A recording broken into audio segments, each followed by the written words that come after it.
Friends, দেখো আজকে আমি আলুর দম করবো। তাই প্রথমে কড়াটা একটু গরম করে নিয়ে তাতিয়ে নিয়ে তেল দিলাম। তেল দিয়ে এবার দুটো শুকনো লঙ্কা, কাঁচা লঙ্কা, ফোড়ন, তেজপাতা দিয়ে আর এর উপরে পেঁয়াজ করে দিয়ে দিলাম।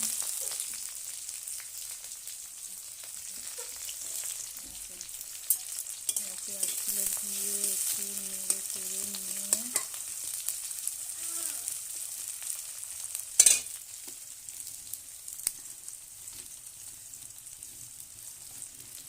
আমি উনুনে রান্না করছি।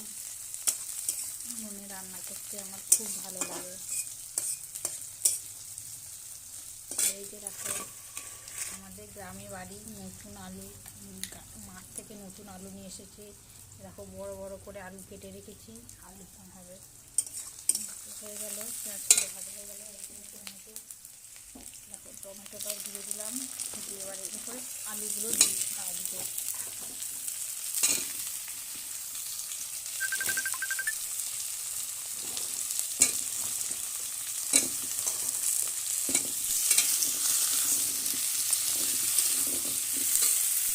নতুন আলু মানে বুঝতেই পারছো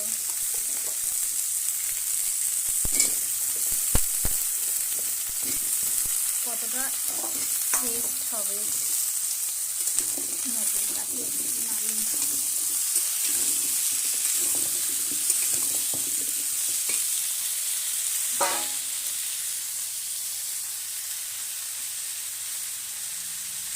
ভালো করে লাল লাল করে ভেজে নেওয়ার পর আদা রসুন দিয়ে দিলাম।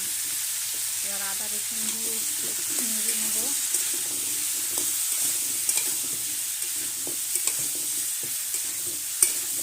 খুব সুন্দর একটা আদা রসুনের সেন্ট আসবে। আদা রসুনের সেন্টটা হালকা বেরোলে তারপরে জিরে ধনে বাটা দিয়ে দেবো। দিয়ে আবার নেড়ে নেব। নেড়ে নিয়ে স্বাদ মতন লবণ দিয়ে দিলাম। দিয়ে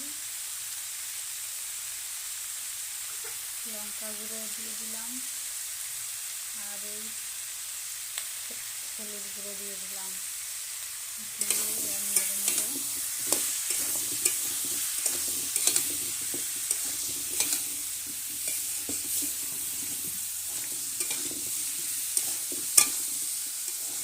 এবার এরকম করে নেড়ে চেড়ে নিয়ে হয়ে গেল। এবার জলটা ঢেলে দেবো।